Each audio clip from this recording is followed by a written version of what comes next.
can the state convince those skeptical people that they will be better stewards of the money raised in carbon auctions? You bet. First, thanks so much for having me. I really appreciate it. And yes, so far in Washington State, we've actually received close to a couple $2 billion. And those dollars are being invested all across our state in what you just heard from President Biden, clean energy projects, clean energy jobs. I spent some time in the eastern part of our state a few weeks ago in East Wenatchee, and I went to an apprenticeship training program. What were those hundreds of workers being trained for? New jobs in a clean energy economy. So the Climate Commitment Act here that's going to be on the ballot, as you said, in November, it's not just good for our climate, it's also good for jobs. And that's why, with some tweaks, I think I'm going to be supporting it. Mr. Attorney General, it's great to have you with us here on Bloomberg. I want to ask you about another ballot measure. It has to do with capital gains that would repeal, in this case, the state's new capital gains tax and repeal the law that Kailey mentioned, creating the state's carbon market. With regard to capital gains, this is important to our viewers and listeners, and it strikes me very familiar to the national debate that's being had right now on the presidential campaign trail. You've taken a stand on this. Is that ballot measure going to pass? Well, look, I've got my own campaign to worry about, but my sense from what I've read in the newspapers and the polling that I've seen, it seems like it might be close. But I think at the end of the day, the voters of Washington State will reject the repeal of the capital gains tax because they're going to see and understand that hundreds and hundreds of millions of dollars that are generated from that capital gains tax are being invested in early learning, in child care, in school construction all across our state, which is a big need in communities all across our state.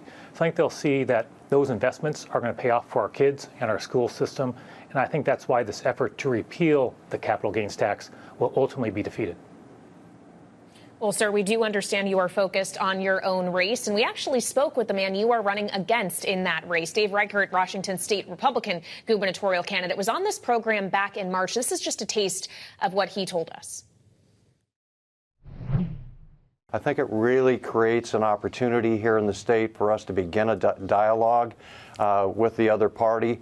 And I think people here in Washington State actually want a balanced government this time around. They want to see that dialogue created. They want to see a conversation between ideas and differing ideas to solve the problems that we're facing today. So, sir, if we focus on that notion of differing ideas, you have been running, in part, casting yourself as a change agent. But given your relationship, closeness to the outgoing governor, Jay Inslee, the fact that you are a Democrat, what actually would you carry forward differently than what is currently happening in the state? What issues specifically? Sure. Well, first of all, Dave Reichert's ideas are totally out of the mainstream from the majority of Washington State voters. He went back to Congress and voted 3 times for a nationwide abortion ban that criminalizes doctors. He went back to Congress and voted dozens of times to repeal and get the Affordable Care Act, which would have huge implications for hundreds of thousands of Washingtonians. And he even says, I love Donald Trump's policies. Look, he's just wildly out of touch. Hey, I believe I'm a change agent because guess what? In my time in politics, that's always been my approach. When I first ran for office, I took on a 20-year incumbent Democrat like myself and won that race. As an attorney general, I've transformed our office to better serve the people, creating a civil rights team, growing our consumer protection team.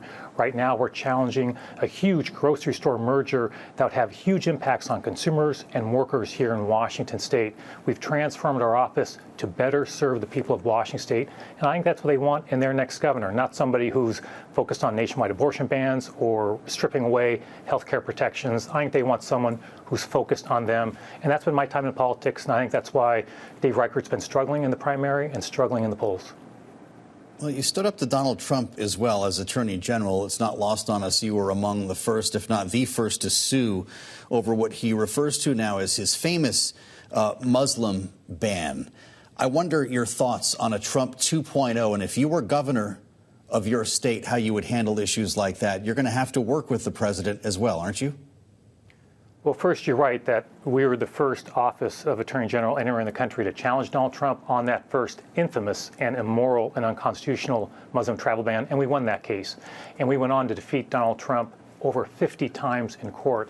So I do have some experience dealing with him. What I would say is, obviously, God forbid if Donald Trump is our president again, but if that dark day were to come, I feel I'm as qualified as anyone running for statewide office across the country to know how to deal with the Trump administration, know how to stand up to that Trump administration, and defend and protect the rights and our environment here in Washington state. Well, as we consider the potential future president you'd be dealing with, the other option, of course, is Kamala Harris, who was Attorney General of California while you were serving as Attorney General in Washington. So presumably you two have worked together in the past. You've obviously endorsed her for president. Where do you see the greatest potential partnerships for the state of Washington and the federal government if she indeed wins this election? Oh, I think the possibilities are limitless if Kamala Harris is elected president. I'll just say, you're right, my first 2 years as Attorney General was a new AG, or her last 2 years as AG in California.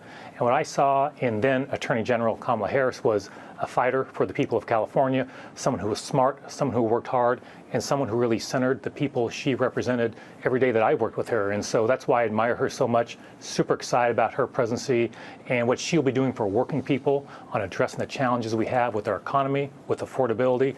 We're aligned on that and look forward to a partnership with her when she's elected president.